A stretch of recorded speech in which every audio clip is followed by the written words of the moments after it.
aguda, que son pocas horas de evolución, incluso en algunos casos puede ser segundos o incluso días, y que tiene una resolución relativamente rápida. Y eso puede ser gran parte, la mayoría de las veces, quirúrgico, y en algunos casos uno puede tomar alguna decisión médica, llámese, no sé, por una sonda nasogástrica o antibióticos. Y ese realmente es como el gran resumen, y después ahí vamos a entrar un poco cada una de las patologías.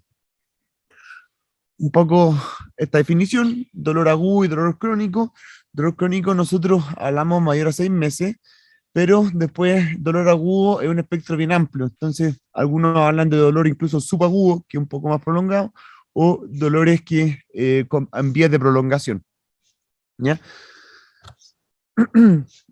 Para abordar el dolor abdominal, la semiología clásica, y esto lo han visto en varias cosas, es que hay que ver en qué flanco, o sea, en qué fosa va a estar, y las características clásicas del dolor: ubicación, tipo, intensidad, comienzo, factores eh, atenuantes y agravantes, la actitud del enfermo y síntomas acompañantes.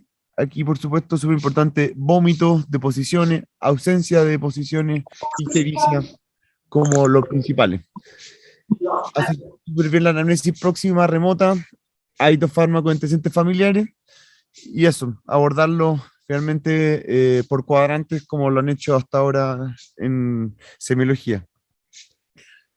Dolor abdominal crónico, esta diapositiva está un poco extra, a mi manera de verlo, porque nosotros hoy en día tenemos que enfocarnos al abdomen más bien agudo. Es súper importante, claro, la historia clínica, la exploración física. Lo que ponen a la derecha en esto son los síntomas de alarma, y eso hablando más bien de neoplasia. Eh, y ahí, claro, historia de familia de cáncer, mayor de 50, que haya alteración en el ritmo de las deposiciones, y sangrado en general, y todas las otras cosas más bien de neoplasia.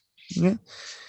Y después apuntamos a que si hay pruebas complementarias, entonces hay que hacer el estudio correspondiente, que eso puede ser una endoscopía, una colonoscopía, un escáner de abdomen y pelvis con contraste.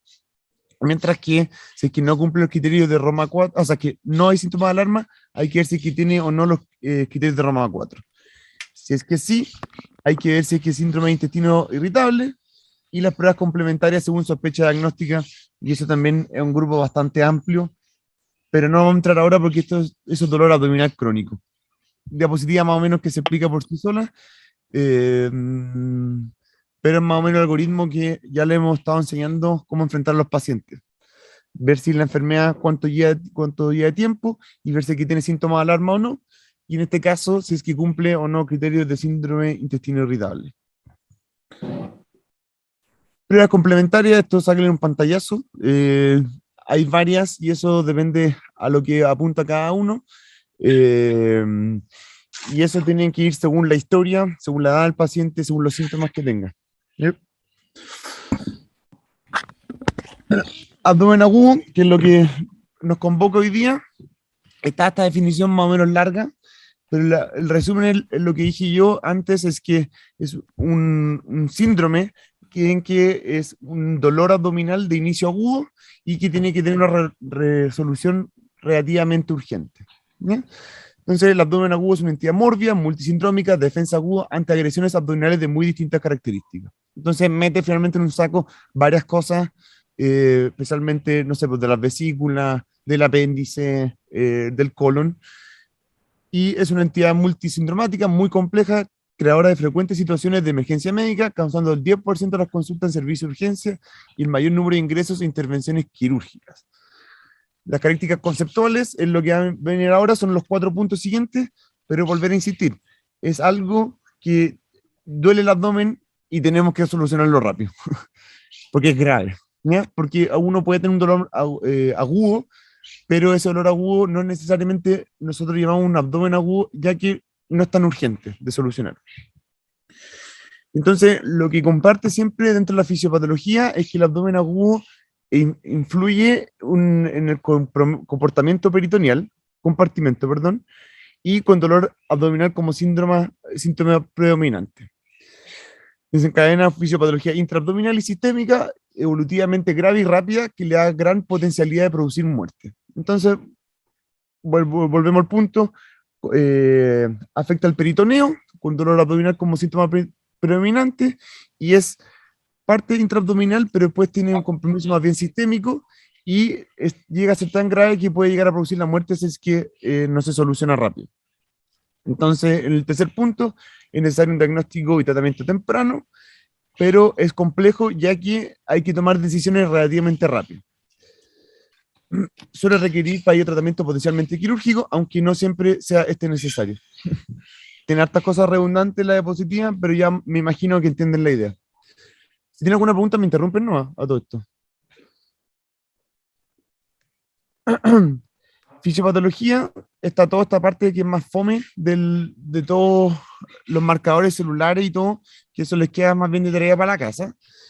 Pero son parámetros en general inflamatorios de respuesta a una noxa.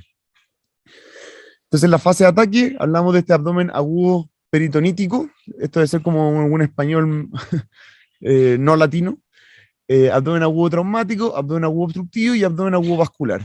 Entonces, lo que está hablando de esto es que afecta el peritoneo, es que haya un trauma directamente, a que haya una obstrucción intestinal o que haya un compromiso de los vasos sanguíneos. Esas son las 4 causas más frecuentes. Y en eso, lo que pasa es que hay una fase de respuesta inflamatoria local, y ahí puede haber una respuesta muy distinta. A veces se puede contener, pero si es que no se contiene, empieza a haber una infección o puede aparecer una hipovolemia, hipoperfusión, especialmente cuando hay una rotura vascular. Y esto sistémicamente va a generar otros daños. Primero puede generar una sepsis a ese lado, un CIRSE que es más bien leve, hipertensión intraabdominal, si es que aumenta mucho la presión y el peritoneo no tiene ninguna lesión, uno ve la distensión abdominal, y la hipovolemia, hipoperfusión es que cuando ya esta rotura, por ejemplo, de la aorta abdominal, genera toda esta pérdida de volumen y puede generar un choque hipovolémico. Uy, ¿por qué no se pasa? Entonces, las causas se pueden dividir según el hipocondrio, pero estos son, o sea, según, perdón, el cuadrante, y aquí estos son más bien clásicos, ustedes los van a ver en cirugía, pero nosotros siempre invitamos y sugerimos que ustedes lo ordenen así, por cuadrante. Entonces, el hipocondrio derecho, ustedes tienen que pensar siempre en el hígado, en la vesícula, algunos segmentos del páncreas, pero que es más bien del epigastrio, absceso subfrénico, entonces pensando también en lesiones del diafragma, algunos daños duodenales y neumonías basales. Respecto al epigastrio, nosotros, el gran órgano que está ahí, el estómago, junto con el páncreas, y también algunas patologías cardiovasculares como las afecciones al corazón y a la aorta. En el hipocondrio izquierdo tenemos el vaso como principal órgano y los segmentos ya más bien de la cola del páncreas y nuevamente las patologías del diafragma y de la neumonía basales hacia la fosa ilíaca derecha y fosa ilíaca izquierda, considerando también el flanco. La más clásica y la que más le van a preguntar siempre es del lado derecho.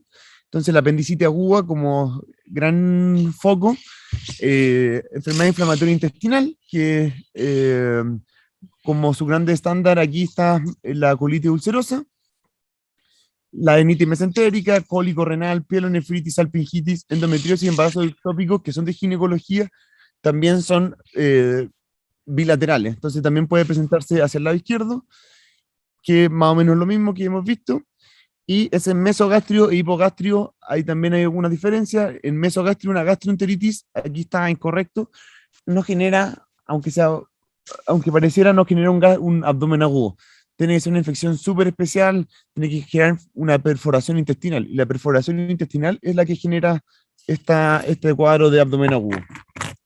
De nuevo, la neurisma a la aorta y apendicitis aguda precoz es cuando empieza este dolor y después migra. Y en hipogastrio, nuevamente tenemos patologías más bien ginecológicas y también del tracto urinario. Si voy muy rápido me dicen, no, es que esto es más o menos típico para nosotros. Entonces, causa de dolor agudo según temporalidad. Nosotros, lo agudo es un espectro más amplio de lo que nos gustaría, entonces está súbita, rápida y gradual. Súbitas son generalmente roturas, vemos esta rotura neurisma de la aorta, la del esófago, la perforación de una úlcera gástrica, el embarazo ectópico, perdón, rotura de un absceso intraabdominal que ya estaba compactado y genera este foco infeccioso súper grave, séptico, el infarto agudo del miocardio. Entonces, hacia lo súbito vemos todas estas roturas, slash perforaciones, y por supuesto el infarto. Rápida, vemos cuadros como la pancreatitis, los cólicos biliares, la diverticulitis perforada y la obstrucción intestinal. Y gradual, vemos que el paciente va contando una historia que viene, no sé, pues, hace 4 o 5 horas con este tipo de dolores. ¿Ya? La apendicitis, diverticulitis, colicistitis y obstrucción intestinal.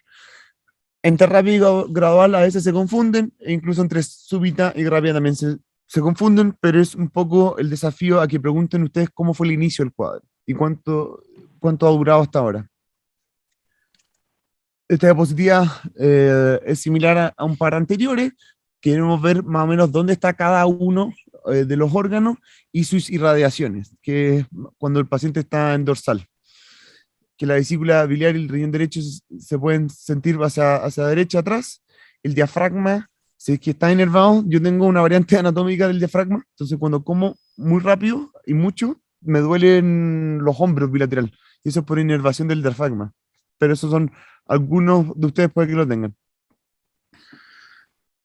Bueno, porque lo han visto, busquen harto al texto de Pacheco de abdomen agudo, que ha sido bien citado en esta diapositiva. Hemos hablado constantemente de causas más bien abdominales, pero también uno puede pensar en causas extraperitoneales, perdón, y causas neurológicas, tabes dorsal, que eso lo van a ver más bien en neurología, torácicas, que lo hemos hablado un poco, infarto en miocardio, pericarditis, la neumonía basales y el infarto pulmonar, que son los segmentos también más bien basales. Las causas metabólicas, como cetoacidosis diabética, como la gran representante de este grupo, y también la insuficiencia adrenal aguda, la suprarrenal que llamamos nosotros, y hematológica, anemia hemolítica sumamente severa, de inicio agudo. Y abdominales extraperitoneales es que el paciente tenga más bien roturas en los músculos, como por ejemplo rotura hematoma recto anterior, o hacia retroperitoneal alguna lesión o una pielonefritis. Eso también nuevamente está en el libro de Pacheco. Otra forma de abordarlo es por edad. Recién nacido, lactante de infancia y adolescencia no nos corresponden hoy día porque es de pediatría, pero en adultos, apendicitis, colicistitis, úlceras perforadas, Sí, las hernias. pero un poquito. Hay alguien que lo está enredando, parece. Y mujer en edad fértil, colelitiasis y colecistitis, especialmente en Chile, y patologías ginecológicas que vimos varios casos antes. Y en ancianos hay que pensar en otro tipo de patología, y además que los ancianos muchas veces no refieren tanto dolor. La obstrucción intestinal por cáncer, y también existe lo que son bridas, que son postquirúrgicas, pacientes lo operan y quedan adherencias, y esas adherencias generan después una obstrucción intestinal, isquemia intestinal, porque el paciente ya tiene mayor riesgo cardiovascular, y diverticulitis. Entonces, nuevamente, volvemos a esta etapa de la semiología, que hay distintas formas de abordarlo. Abordarlo según anatómicamente dónde está según la evolución, según la edad, si es que es hombre o mujer. Uy, ¿por qué no sigue? Ahí. Causas de abdomen agudo, entonces son estas las 12, no sé si son las 12 grandes, pero son Doctor, las más frecuentes. Sí, cuéntame. es que no entendí la parte de bridas. ¿Ya? Algo así. Es que era como algo de adherencia, pero no entendí bien a qué se Bueno, refería. a los pacientes, uno parte porque le preguntan los antecedentes quirúrgicos, es para saber qué operación ha tenido, si es que tiene ese órgano o no, pero también los pacientes que uno opera varias veces del abdomen empiezan a generar eh, tejidos de fibrina, generan adherencia post la cirugía. Uno lo opera, lo cierra, quedó todo perfecto, pero queda este tejido que se va intraabdominal. Y eso va generando adherencias. Y esas adherencias, que se llaman bridas, pueden generar obstrucción intestinal. ¿Entendiste? Gracias. Ahí está en todos lados. El que es bastante bueno a esta altura y bueno, yo no salí en la Católica, pero el manual de patología quirúrgica de la Católica. Creo que se puede encontrar en internet y si no se compra, no es tan caro. Ahora la va a servir en digestivo, pero le va a servir especialmente en cirugía para cuarto y para el internado. Eh, Ahí le pueden echar una vuelta, que se llama Manual Patología Quirúrgico de la Católica. Entonces, vamos a ir hablando de cada una para no ir haciéndole tantos spoilers. Apendicitis, cuadro clásico de la semiología, inflamación del apéndice, por lo general son pacientes jóvenes, entre 10 y 30 años, y es un cuadro definido dentro de los agudos de un desarrollo entre 24 y 48 horas. Hay varias causas, especialmente fecalitos, infecciones bacterianas locales, entre otras. Los signos y síntomas son más bien clásicos, son este dolor repentino que comienza en el lado derecho de la parte inferior del abdomen. También puede ser dolor repentino que comienza alrededor del ombligo y a menudo se desplaza hacia la parte inferior. Uy, ¿qué pasó? Y uno va viendo que algunos síntomas claros es que dolor que empeora cuando toses, caminas o realizas otros movimientos bruscos, pensando en Valsalva. Los pacientes hablan que cuando pasan lomo toro, cuando están con el apendicitis agudo, les duele más. Asociado a náuseas y vómitos, que es bien inespecífico en dolor abdominal, pues eso puede ser muchas causas. Pérdida del apetito, que es también bien inespecífico. Los pacientes son más bien subfebriles, tienen una fiebre leve. Si un paciente con una apendicitis tiene una fiebre alta, uno sospecha que puede que se haya perforado. Y ahí hay que estudiar causas más, o sea, es un manejo mucho más intenso y agudo. Estreñimiento, diarrea, hinchazón abdominal, flatulencia, fiebre directamente y signos de shock. Sé que estamos hablando de eso, cuando ya se perfora, perdón. Aquí un escáner, entonces en el escáner vemos esta lesión hipodensa rodeado de halo hiperdenso, flecha roja, compatible con una apendicitis epiploica. Según dónde está la apendicitis, nosotros le tenemos nombres. El examen físico, me imagino que lo han hecho más de una vez, le ha tocado, es súper importante saber hacer bien las maniobras, entonces, hiperestesia cutánea, bien inespecífico también, rigidez muscular, percusión dolorosa en la fosa ilíaca derecha, abdomen en tabla, si es que ya el cuadro más bien avanzado, burgorismo en fosa ilíaca derecha, perdón, y los cuatro signos más bien clásicos, los dos primeros sí o sí los tienen que saber, Robson y Bloomberg. Eh, Vamos a tener que hacer otro reunión de Zoom. Se está sacada en 10 minutos, así que le tengo que hacer otro link. Eh, Voy a hacer algo por mientras. Que alguien me puede agregar a WhatsApp para hacerle ese link, para mandarle el siguiente, cuando se acabe este. Entonces tenemos Robson, Bloomberg, obturador y el del psoas, y McBurney. McBurney menos frecuente, pero McBurney sí o sí lo tienen que hacer, porque si aparece es sumamente específico de que tiene una pancreatitis. Entonces McBurney, aquí está claramente lo hacerlo de hilo en tercio, y en este tercio, el número 1, el punto donde es el... Ay, perdón. Flecha, no. Puntero láser. Entonces lo dimos en tercio, y en este tercio, este es el punto McBurney, y ahí aparece el dolor. Robson es que uno hace, es que mueve los gases, entonces uno comprime hacia la izquierda y el colon devuelve los gases y duele aquí a la distensión hacia la derecha. Bloomberg, que habla de irritación peritoneal en general, el obturador, que es esta maniobra, y el psoas también. Ambas, o sea, las 5 son súper buenas maniobras. Colicititis aguda y slash colangitis. Entonces, la colelitiasis es presencia de cálculo de la vesícula. La colicistitis aguda, que es lo que estamos viendo ahora, es la inflamación de la vesícula biliar. En Chile, 90-95% de los casos corresponde a una complicación de la colelitiasis. Y lo que genera es que es una obstrucción del cístico. Entonces, aquí están los cálculos y piedra obstruye el cístico y esto genera una inflamación de toda la pared de la vesícula. eh, y esto genera este dolor abdominal que me imagino que ya han visto varias veces, pero esto es un dolor que es autolimitado, que dura hasta 4 o 6 horas, entonces sí hay que solucionarlo relativamente rápido, pero no es una urgencia quirúrgica, a diferencia de las otras patologías del abdomen agudo. La fisiopatología de la colicistitis aguda, también le pueden sacar una foto. Entonces, vemos que el cálculo bilis impacta aquí en el cístico, va a ser específico en la bolsa de Hartmann, aumenta la secreción del líquido y aumenta la secreción de prostaglandina. ¿Y qué pasa? Aumenta la presión dentro, porque ya no puede seguir pasando el líquido hacia distal, y genera esta pared de hematosa en la vesícula biliar, y se distiende la vesícula biliar hacia todos los lados y aumenta la presión intraluminal. Eh, Ay, perdón, me cansé un poco. Patología de la colicistitis aguda, impactación del cálculo biliar, produce la obstrucción del cístico y aumenta la presión intraluminal. Existe esta respuesta inflamatoria aguda, que es generalmente por prostaglandina, y si es que se mantiene todo este líquido biliar, toda esta bilis, se puede generar una infección, ya que la estasia por lo general genera infección en este tipo de fluido. Dolor intenso, entonces los signos y síntomas: dolor intenso en la parte superior derecha o en el centro del abdomen, es más bien hacia el hipocondrio derecho, y se puede irradiar, no todos los casos, hacia el hombro o hacia la espalda. Dolor con palpación del abdomen, náuseas, vómitos, fiebre y el signo de Murphy.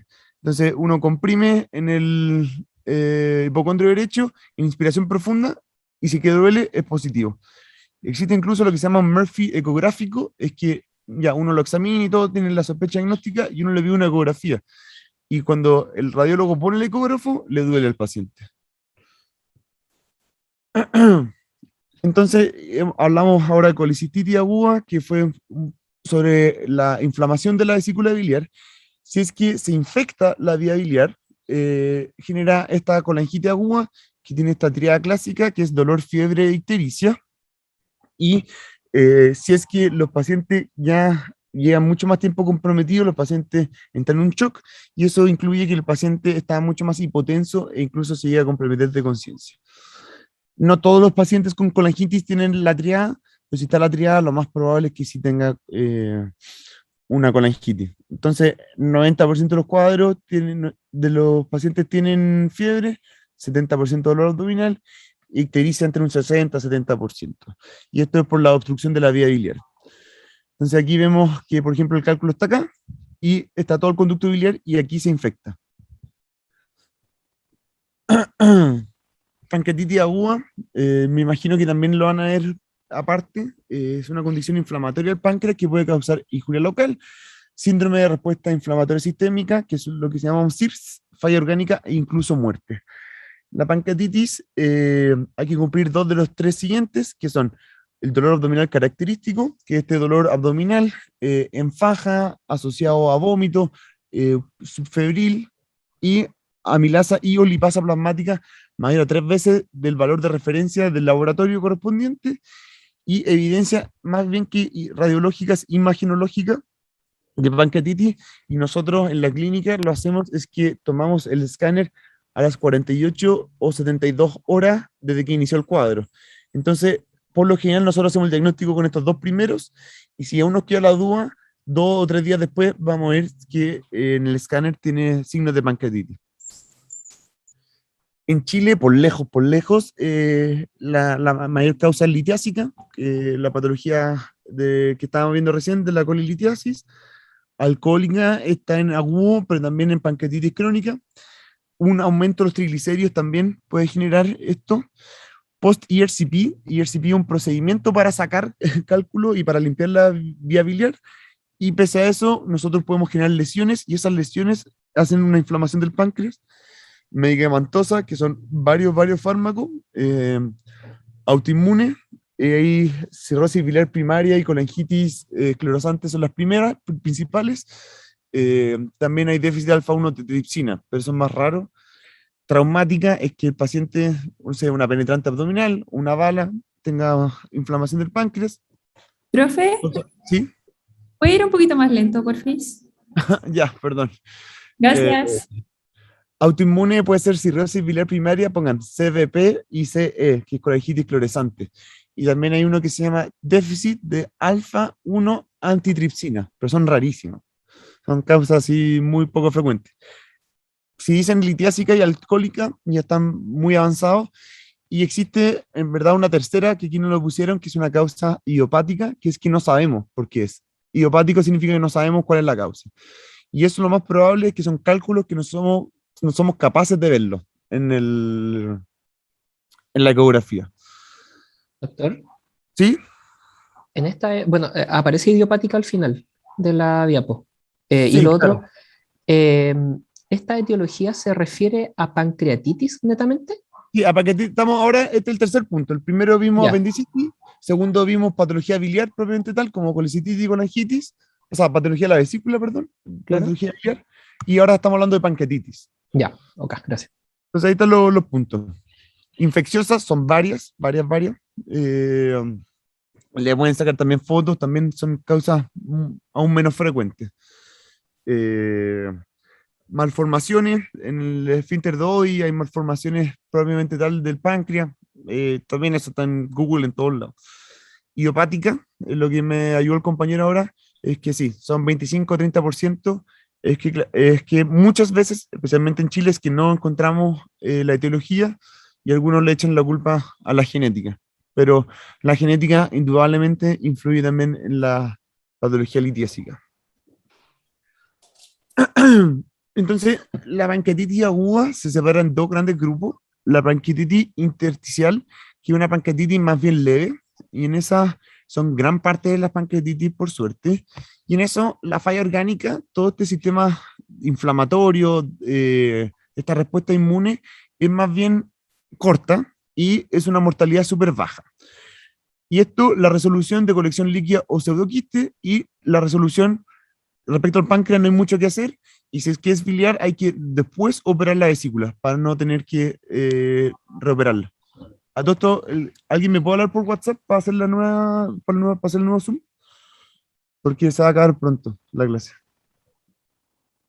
Para mandársela a usted. Doctor, estoy en su clase. Perfecto. Voy a hacer el nuevo link ahora, ¿ya? Perdón todo este desorden. Eh, eh, um, Finalizar reunión para todos.